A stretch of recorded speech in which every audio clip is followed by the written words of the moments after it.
Okay, welcome in this video lecture. We are continuing the sub point, that is the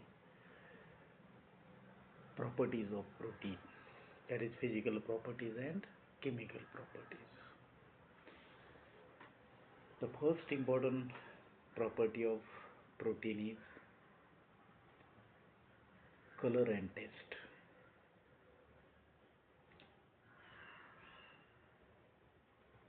These proteins as a biomolecule are majority colorless and tasteless. Remember that in the food material, taste enhancing due to other factors, but pure proteins are colorless and tasteless. They are homogeneous and crystalline. Both terms you much more familiar. Homogeneous means no separation. A single phase is observed. That is, proteins are homogeneous and crystalline in nature. So proteins are colorless, tasteless, homogeneous and crystalline. Now second property, molecular weight of proteins. No doubt, as proteins are polypeptides, macromolecules, macrobiomolecules, it is practically observed that molecular weight of amino acids in the linear chain is known. So the total number of amino acids multiplied by 110.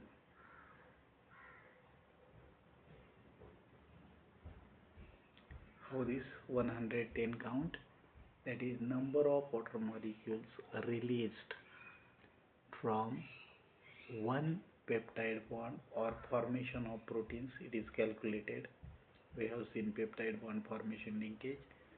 Two amino acids whenever combined, we are getting one water molecule is released, and that's why total number of amino acids multiplied by 110 gives the exact molecular weight of protein.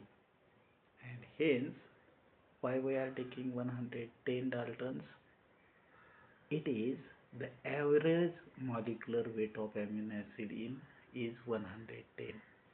Means total number of amino acids multiplied by 110, we are getting total molecular weight of proton. And why 110?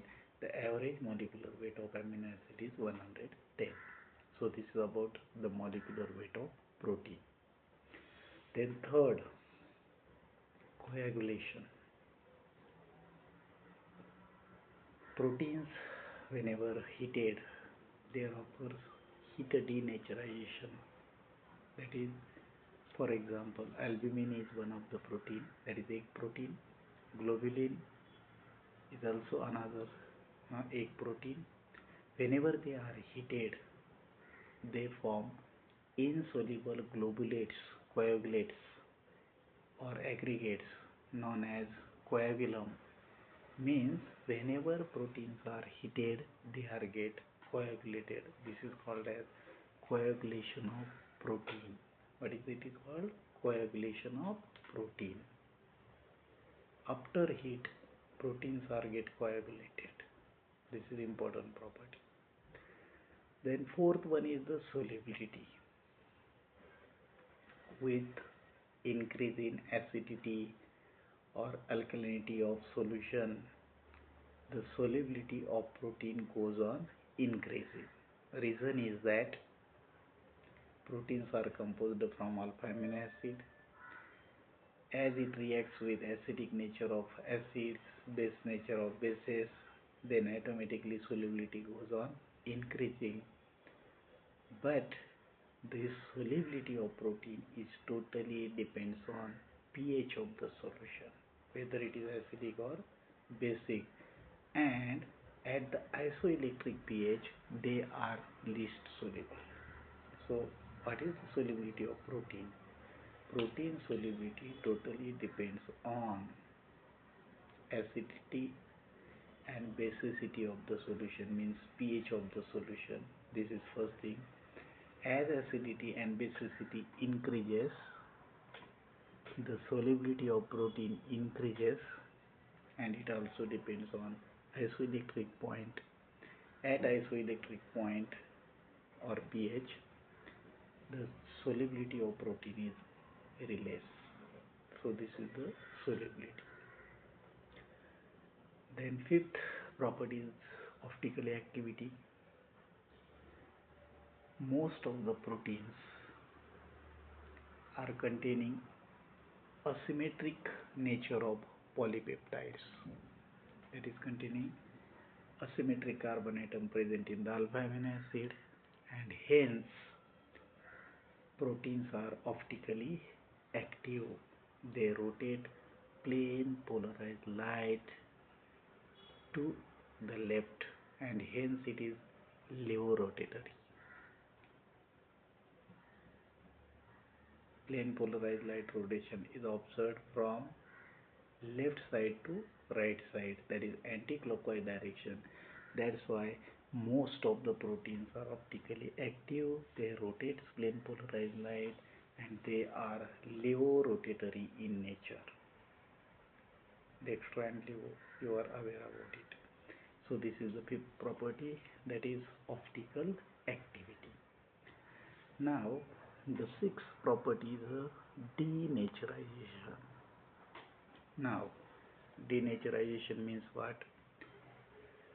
The proteins are get denatured when heat, acids, alkali, alcohol, acetone, urea, beta mercaptoethanol cause partial or complete unfolding of peptide chain. So denaturization is nothing but whenever proteins are heated at higher temperature. Very simple experiment, you are aware about it.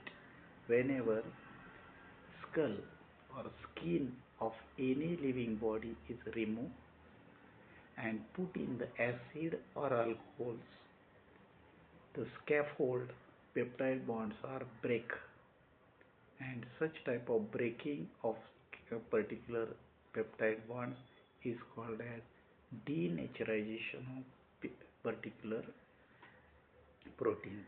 So proteins are get denatured by heat energy, acids, alcohol, urea, beta mercaptoethanol. So this is the denaturization of protein, sixth property. Now seventh, very important one, and you are also aware about it, isoelectric point, shown by Pi. Isoelectric point. Isoelectric point is nothing but the pH at which protein structure contain an equal number of positive and negative charges on their functional group is called as isoelectric pH. Very simple definition.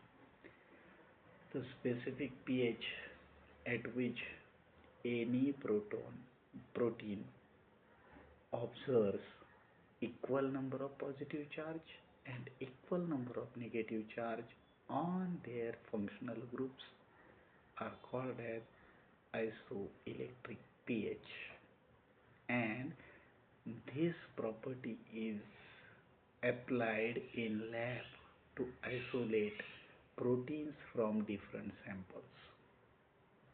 कुठे ही property use की जाते, where this property is used?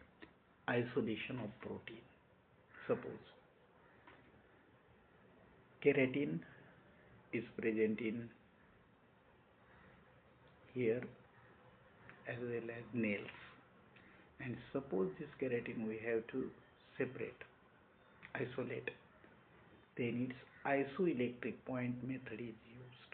So at isoelectric point, the proteins are having equal positive charges and equal negative charges on their functional group, and they are exist similar to zwitterion form.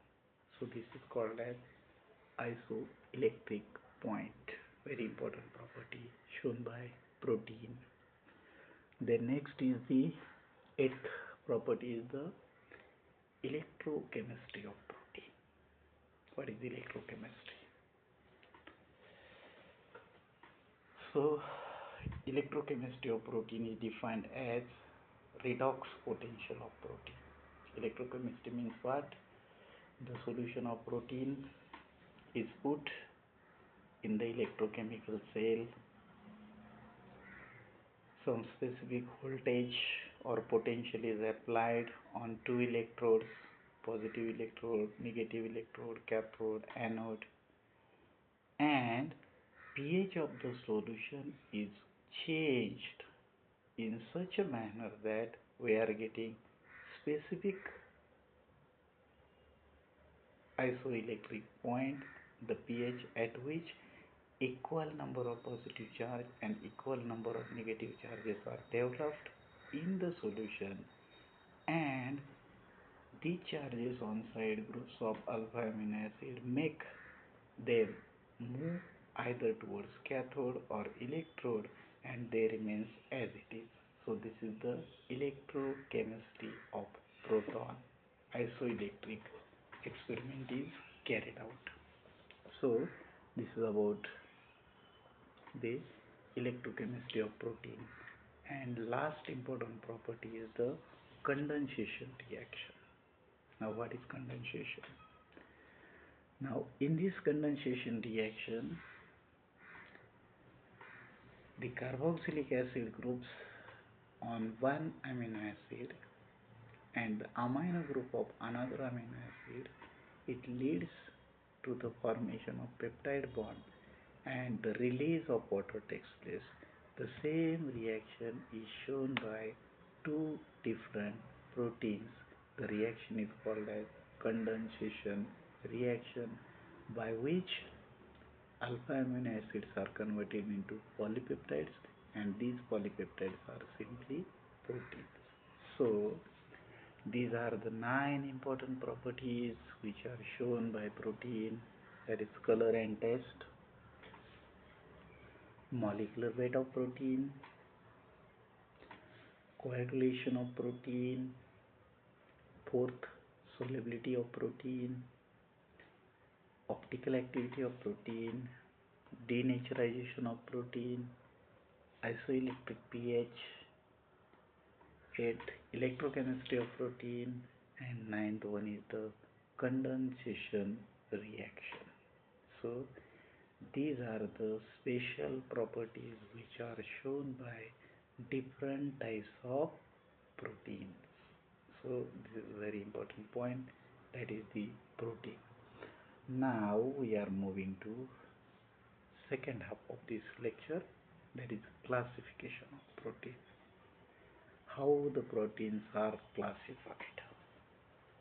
Now first classification is based on a part, that is solubility, whether the proteins are soluble or insoluble, and according to this, based on solubility, proteins are classified as first fibrous protein.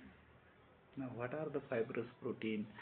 Fibrous proteins are the proteins, these are insoluble in water and are mainly involved in supportive and protective functions in organisms. So such proteins are called as fibrous proteins. Fibrous proteins are insoluble in water, mainly involved in supportive and protective functions in organism. They are tough, strong, and linear. Remember this much important. Fibrous proteins are insoluble in water, involved in supportive and protective function of organism. They are strong, linear in shape, and long parallel polypeptide chain, cross-linked chain is also present. Such type of proteins are called as fibrous protein. Remember that these proteins are present in, see the example, collagen, keratin. Keratin is the protein present in hairs, केसांमध्ये असणारं. silk, fibrin are the common examples of fibrous protein. Means collagen, keratin, silk and fibrin are the fibrous proteins. So fibrous proteins are likewise properties. Then second is the globular protein. This is again important one. Globular proteins are soluble in water, have metabolic functional role. See, fibrous proteins are having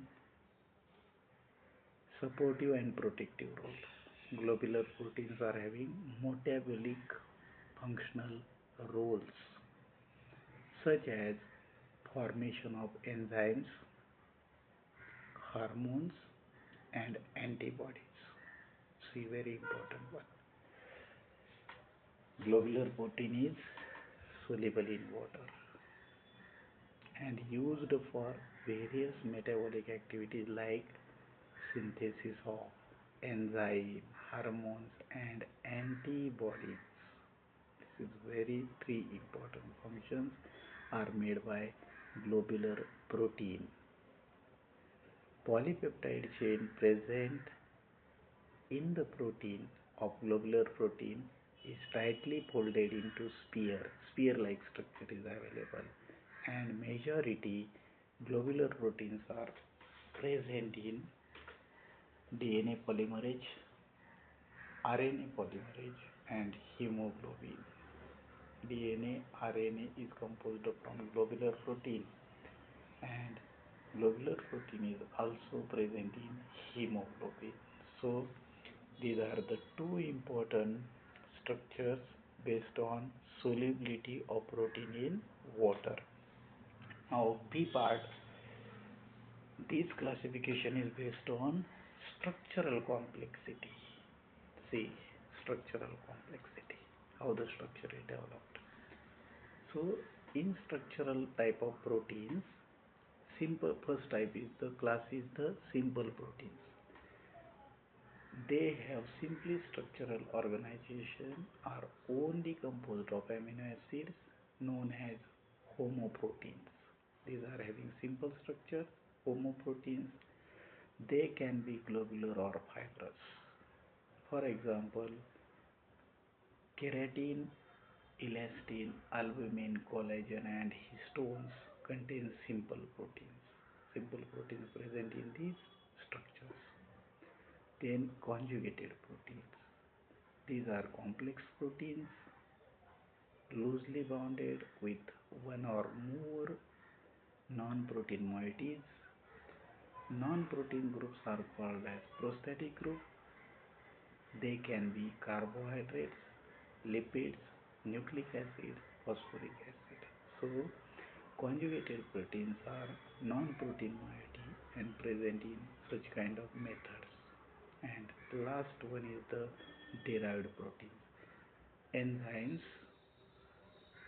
peptones, peptides are the good example of derived proteins. They are developed by hydrolysis process. Okay, thank you. So these are the different types of proteins shown with the help of diagram. Simple, conjugated, derived.